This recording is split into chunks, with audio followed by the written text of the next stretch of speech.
আমাদের রংপুর অঞ্চলের একটা জনপ্রিয় শাক হলো লাফা শাক বা নাফা শাক, অনেক কিছু চিনে, যেটা ঐতিহ্যবাহী শোলকায় ইউজ হয়। আমাদের খরগোশেরও প্রিয় শাক হলো এই লাফা শাক।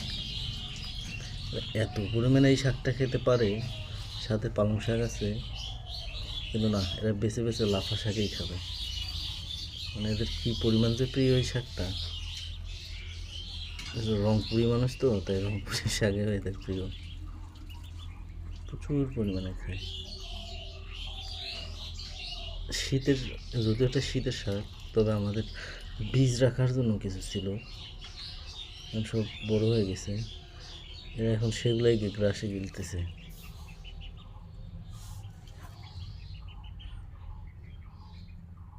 ফুল ডাল সব কিছু খেয়ে ফেলে। খাবি না?